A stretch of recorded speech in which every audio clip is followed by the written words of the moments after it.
Hello दोस्तों, कैसे हैं आप सब। आई होप कि आप सब अच्छे होंगे। आज मैं आपसे एक केस स्टडी शेयर कर रही हूँ, एक मैरिड कपल की। अगर आपको लगता है कि यह आपकी लाइफ में किसी भी भाग में आपको मदद करती है तो आप इसको पूरा देखिएगा। मेरे पास एक मैरिड कपल आया था काउंसलिंग के लिए, और उनकी जो वर्तमान प्रॉब्लम थी वो ये थी कि उनको अपनी लाइफ में संतुष्टि नहीं थी, सेटिस्फेक्शन नहीं था और पीस भी नहीं था उनकी लाइफ में, और वो अपने काम से भी संतुष्ट नहीं थे। जो घर गृहस्थी का जीवन होता है उनसे भी वो बोर हो चुके थे। तो जब हमने उनकी केस उसको स्टडी किया तो उन्होंने बताया कि उनकी जो मैरिज हुई है वो लव मैरिज हुई है और अदर कास्ट मैरिज हुई है, इंटर कास्ट उनकी मैरिज हुई थी। तो जब तक उनकी शादी नहीं हुई थी उनका पूरा फोकस इसी बात पर था कि उनकी किसी तरीके से दोनों की शादी हो जाए, और अपनी जितना भी एफ़र्ट था उन्होंने अपनी लाइफ का एक उस शादी को होने के लिए लगा दिया। और जब तक शादी नहीं हुई तो वो ये थे कि उसके लिए मरने को भी तैयार थे। लेकिन जब शादी हो गई, जब लगा कि हाँ अब ये चीज़ें हो गई है, बहुत मुश्किल हुआ उनको शादी करने में दोनों साइड से ही, लेकिन फाइनली वो हो गई। उसमें कई साल लगे। तो उसके बाद भी शादी के कुछ टाइम बाद तक खुश रहे, लेकिन फिर वही घर गृहस्थी उनको लगा कि जीवन में कुछ भी बदलाव नहीं है। तो जब हम जो चीज़ चाहते हैं प्राप्त करना, अगर हम वो प्राप्त कर लेते हैं, फिर ऐसी सिचुएशन आती है कि हम चाहते हैं कि अब हमें कुछ नया मिले। तो वे कह रहे थे कि जिसके लिए अब तक हम एफ़र्ट कर रहे थे वो चीज़ हमें मिल गई है, तो अब क्या करें। अब जीवन में कुछ रहा नहीं जिसके लिए हम एफ़र्ट कर सकें, या अगर जो कुछ है हमारी लाइफ में वो हमें इतना महत्वपूर्ण नहीं लगता, तो हम क्या करें। तो सबसे पहली बात है कि अगर आपके साथ ऐसी कंडीशन है या आने वाली है या आपके साथ ऐसा हो चुका है, तो इस बात को समझिए कि ऐसा होता क्यों है। सबसे पहले हमें समझना चाहिए कि दो इंसान हैं, दो माइंड है और माइंड हमारा जो भी इन्फॉर्मेशन उसके पास आती है वो उससे इफ़ेक्ट होता ही होता है। वो जिस तरह की इन्फॉर्मेशन उसके पास आएगी वो उससे इफ़ेक्ट होगा ज़रूर। तो जब तक हमारे पास कोई लक्ष्य होता है तो हमारा माइंड उसके पीछे भागता है। जब तक कोई चीज़ हमें नहीं मिलती तो माइंड उसके पीछे भागता है, और जब वो मिल जाती है तो उसको कुछ नई चीज़ चाहिए होती है, नई डिज़ायर उसकी उत्पन्न हो जाती है। लेकिन जहाँ प्रॉब्लम्स ऐसी आती हैं कि आपको एक ही लक्ष्य को प्राप्त करने में कई कई साल लग जाते हैं, तो आपके माइंड में कोई दूसरी चीज़ आती नहीं है। अगर आती भी है तो उसको इतना ज़्यादा इम्पोर्टेंस नहीं देते हैं। फर्स्ट प्रायोरिटी जो होती है उसी की होती है जो सबसे ज़्यादा महत्वपूर्ण होता है। तो जो अगर हमें कई साल एक ही लक्ष्य को प्राप्त करने में लग रहे हैं तो हमारे माइंड की, बॉडी की जितने भी प्रयास होते हैं वो उसी लक्ष्य को प्राप्त करने में लगे होते हैं। लेकिन जैसे ही वो लक्ष्य हमें प्राप्त हो गया होता है तो हम उसी सिचुएशन में आ जाते हैं जिस सिचुएशन में हम पहले थे। वो क्यों आते हैं? क्योंकि हमने अपने माइंड को नहीं समझा है। ये बिल्कुल सही बात है कि आपके रिश्तों में प्यार हो सकता है, लेकिन प्रेम एक अलग बात है और अपने माइंड को समझना एक अलग बात है। आपके रिश्ते में प्रेम होता हुआ भी आपको ये रहेगा कि आप इस रिश्ते से संतुष्ट नहीं हैं और इतना एफ़र्ट करने के बाद भी जो चाहिए था वो नहीं मिला। वो इसलिए होता है क्योंकि हम कहीं न कहीं अपने माइंड के कंट्रोल में होते हैं, सिचुएशंस के कंट्रोल में होते हैं। और ये दोनों बंदों की बात होती है, जो चीज़ हमारे माइंड को मिल गई होती है वो नेक्स्ट लेवल की चीज़ें सोचता है फिर।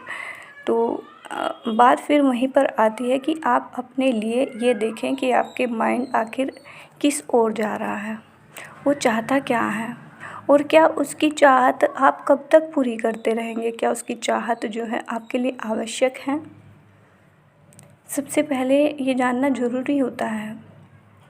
आप अपने माइंड को समझें, उसकी प्रोसेस को समझें कि अगर माइंड है तो किन किन बातों से इफ़ेक्ट होता है। और इसलिए जब हम ऐसे रिश्तों में बंधन ही बोलते हैं, अगर हम बंध जाते हैं तो हमें लगता है कि हमें वो आज़ादी नहीं है। फिर जो हम पहले जिसके लिए प्रयास कर रहे थे, हमारी उसमें इच्छा थी कि हम कितना प्रयास करना है कितना नहीं है, लेकिन अब वो सारी चीज़ें हमें मिल गई है तो हमें प्रयास करने की भी आज़ादी नहीं होती, ऐसा हमारे माइंड को लगता है। तो अब माइंड के पास काम क्या है, वो कुछ नई चीज़ देखेगा और नई चीज़ परमानेंट कुछ होता नहीं है। तो उसको ऐसा काम चाहिए होता है जो उसके लिए परमानेंट हो और कुछ नया हो, कुछ उसमें उसको संतुष्टि मिले, पीस मिले।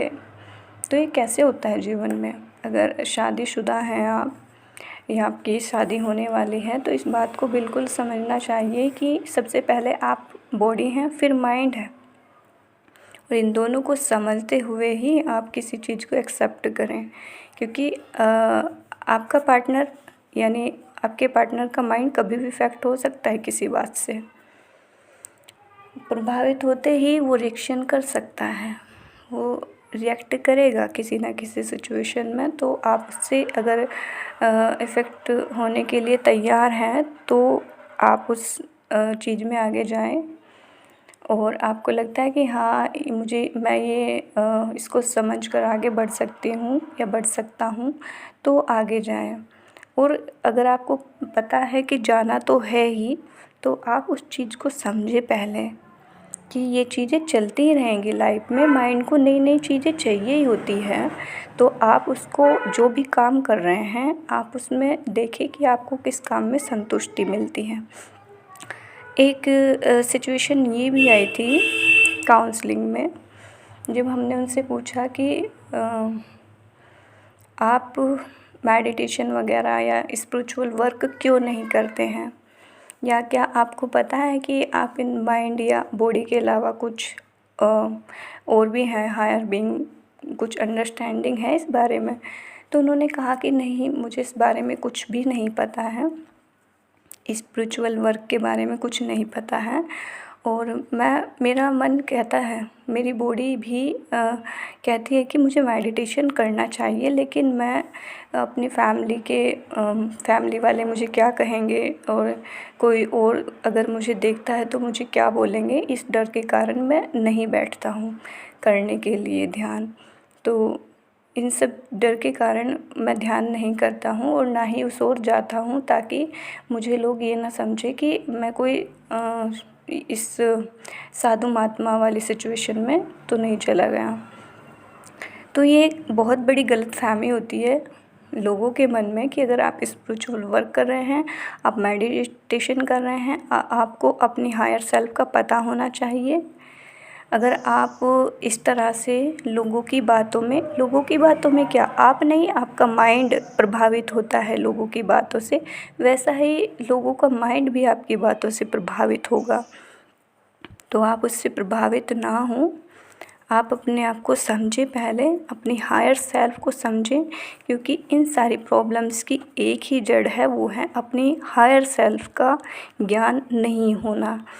क्योंकि जब आपको अपने बारे में पता होगा, अपनी हायर सेल्फ के बारे में पता होगा कि आप रियल सेल्फ आपकी क्या है, तो आप हर एक सिचुएशंस को समझ सकते हैं और जान सकते हैं कि इसका प्रभाव क्या होने वाला है। और ऐसे ही आप अपने पार्टनर को भी अंडरस्टैंड कर सकते हैं कि अभी उसकी सिचुएशन माइंड लेवल की है या फिर वो अब अपने हायर सेल्फ से अब वो बिहेव कर रही है या कर रहा है। तो आपको अपने बारे में पता होना चाहिए। स्पिरिचुअल वर्क बहुत ज़रूरी होता है ऐसे पार्टनर्स के लिए जो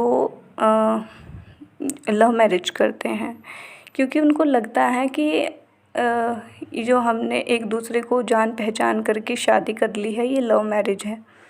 लेकिन ऐसा नहीं होता है। लव मैरिज आपकी सफल तब तक नहीं होगी जब तक आप अपनी हायर सेल्फ का नॉलेज नहीं रखते हैं। नहीं तो आप वैसे ही जीवन जिएंगे जैसे और लोग जीते हैं, वैसा ही आपकी लाइफ चलती रहेगी। हाँ, आपको एक झूठी संतुष्टि हो सकती है कि आपने लव मैरिज की है, और इस संतुष्टि जब भी आपकी लाइफ में कुछ होगा तो आप खुद को दिलासा दे सकते हैं। लेकिन ये सब कुछ ज़्यादा मायने नहीं रखता है। मायने रखता है कि अगर आप लव मैरिज कर भी रहे हैं तो उसका एक पर्पज़ होना चाहिए। उसका भी एक पर्पज़ होना चाहिए कि आप अपनी हायर सेल्फ को जानें, अपने चेतना के स्तर को बढ़ाएं और उसके साथ जीने की कोशिश करें। आपका जो वर्तमान जीवन है उसको जो है संतुष्टि से जिएं। शांति वर्तमान जीवन में होनी चाहिए, अभी के जीवन में होनी चाहिए। हमें फ्यूचर या हमें पास्ट, आप अगर स्पिरिचुअल वर्क कर रहे हैं तो आप उसके बारे में नहीं सोचते हैं। जब तक आपका आज बेहतर नहीं होगा, जब तक आपका कल बेहतर नहीं हो सकता है। तो अगर आप ऐसी सिचुएशन से डील कर रहे हैं तो बिल्कुल आप पहले स्पिरिचुअल वर्क पर अपना ध्यान दीजिए, वो बहुत ज़रूरी होता है। आप अपना हायर कॉन्शियसनेस, हायर सेल्फ से जुड़िए। उसके बाद आपकी सारी प्रॉब्लम्स जो है अपने आप कंट्रोल में हो जाएगी और आपको जीवन को जीने का एक नया मकसद मिलेगा, जिसमें हर पल आपके लिए कुछ नया होगा, आपके माइंड के लिए। और आपको भी जीवन से संतुष्टि को, अपने जीवन को एक मीनिंगफुल तरीके से जीने का तरीका भी पता चलेगा। ओके, तो thank you so much for watching my videos. Like and subscribe.